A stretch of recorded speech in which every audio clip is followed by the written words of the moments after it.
국내 결혼이 좋을까요? 국제 결혼이 좋을까요? 우리 때 같으면은 제가 원래 50 너인데 보통 여자들 같으면 한 20대 초반부터 해가지고 한 33살, 남자들 같으면 한 27살부터 해가지고 한 36살 그까지 이제 결혼했습니다. 한 36살이 아마 노총각이고, 여자들 같으면 이제 32살 뭐 33살 가면 노총각이라고 불렀습니다. 야, 좋은 배필 만나기 어렵습니다. 연애해가지고 뭐 눈 맞아가지고 뭐 20대때 결혼하면 보통 나이가 비슷하든지 한 살 정도 차이 납니다. 한두 살. 우리 나이 때면 뭐 한 10명 중에, 친구 10명 중에 한 2명은 죽었어요. 거의 뭐 술 때문에 죽었지. 뭐 한 25살에 죽고 뭐 한 50 초반 돼가지고 죽고 그렇습니다. 술이 원인입니다. 한국에 이혼율 높습니다. 한 50% 됩니다. 50%. 통계학상 뭐 작년인가 보니까 50% 되더라고요. 국제결혼은 23%인가 그렇습니다. 이혼율이 국내보다 국제결혼 이혼이 더 적습니다. 살아보면 딱 느낄 겁니다. 내가 만약에 옛날로 돌아간다면은 뭐 국내 여성하고 뭐 처음에 시도를 하겠죠. 그런데 나이가 들면은 어쩔 수 없이 국제결혼을 해야 됩니다. 나이가 들 때면 국내 여성하고는 나이가 안 맞습니다. 예.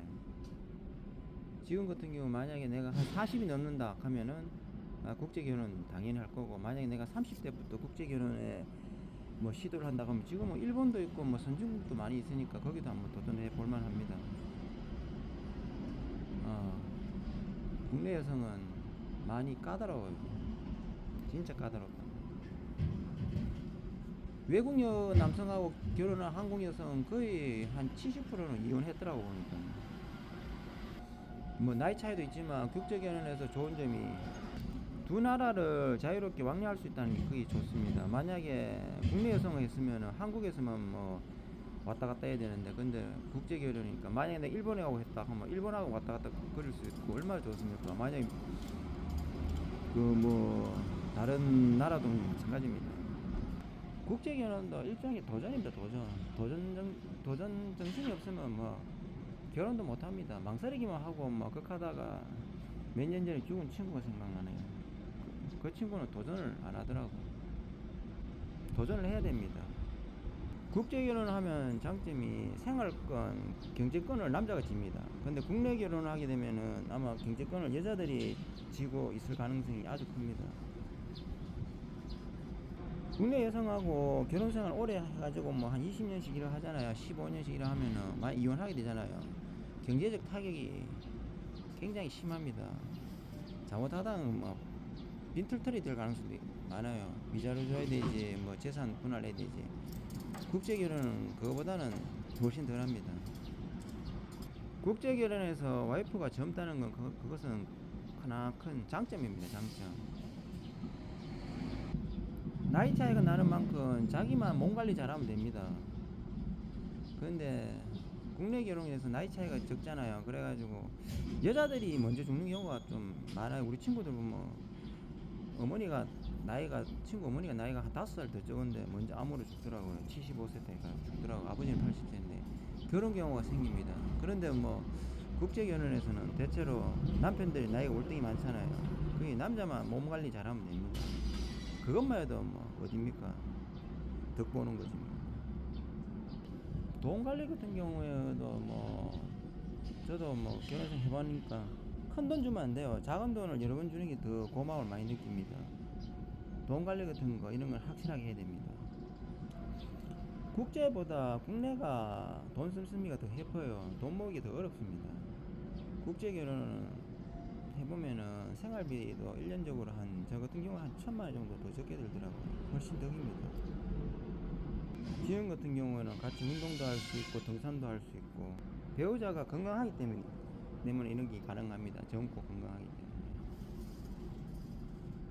굳이 국내 여성하고 결혼하려고만 생각하지 말고 외국 여성도 괜찮은 여성들 많거든요. 그쪽에 나라 눈높이를 맞춰가지고 하면 됩니다. 우리나라 같은 경우에는 내가 뭐 몇 번 더 실패해봤지만 힘들어요. 상당히 힘들고 뭐 첫 번째로 뭐 돈을 먼저 뭐 이렇게 배경적인 직업이라든지 그래도 뭐 눈에 덜 차는지 틱틱거리더라고. 예전에 내가 한 30대 초반 때 이렇게 그때 중매 시장에 나갔을 때 여자들 반응이 그렇습니다. 세상은 넓고 여자도 많습니다. 굳이 뭐 국내 여성하고 이렇게 끝까지 간다는 것은 참 이혼율이 50%입니다. 50%. 예. 저도 뭐 일조를 했지만 살아보면 그렇습니다. 많이 힘듭니다. 국제결혼도 뭐 많이 뭐 좀 다툼이 있겠지만 그래도 국내 여성하고 다툼하고는 게임 자체가 안 됩니다. 어느 소통 이거는 시간 지나면 다 해결됩니다. 예, 한 3년만 되면은 웬만하면 뭐한 70% 정도는 말 다 알아듣습니다. 신랑이 좀 노력하고 하면 더 빨리 알아듣고 그래요. 편합니다. 뭐 말로 상처 주는 일은 잘 없어요. 국제 결혼할 때는. 근데 한국 여성은 말로 상처 많이 줍니다. 그게 단점입니다. 우리나라가 잘 살게 돼가지고 지금 뭐 국제 결혼을 할 수 있는 여성들의 선택폭이 나라가 많이 넓어졌잖아요. 얼마나 좋습니까? 우리 때만 해도 뭐 우리나라가 선진국 아니었잖아요. 그래가지고 뭐 조금 후진국들 그런 중심으로 많이 지금은 뭐 선진국 할 거 없이 전체적으로 다 할 수 있으니 얼마나 좋습니까? 도전하십시오. 유명한 그 여행 채널에 보니까 우즈벡하고 결혼했더라고. 28살 차이대. 우즈벡이나 러시아권 그쪽 관련된 주변 나라에서는 나이 차이 많이 나면 이혼할 가능성이 아주 높아요. 동남아는 뭐 25 이상 차이 나도 결혼 생활 유지하는 경우가 많은데 그 경우는 거의 이혼할 가능성이 높습니다. 참고하십시오. 우즈벡 28 같으면 5년 이내로 이혼할 가능성이 아주 큽니다. 내 아는 지인 동생이 있는데 4살 차이밖에 안 돼요. 지금 결혼 생활 18년이에요. 그때 같이 결혼했는 사람들 키르스탄 그때 같이 결혼한 사람 나이 차이 많이 났거든요. 다 이혼했습니다. 그렇습니다. 우즈벡 같은 경우는 나이 차이를 좁혀야 됩니다. 라오스라든지 캄보디아라든지 베트남은 나이 차이 나도 가능해요. 괜찮아요. 20살 이상 뭐 30살 가까이 나도 괜찮아요. 저번에 그리스 여자하고 결혼했던데 띠동갑인데 12살 차이 뭐 12살 차이고 뭐 그 정도는 뭐 유럽 쪽은 뭐 괜찮더라고 보니까.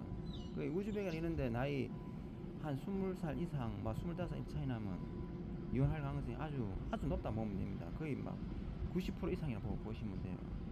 저는 추천 안 합니다.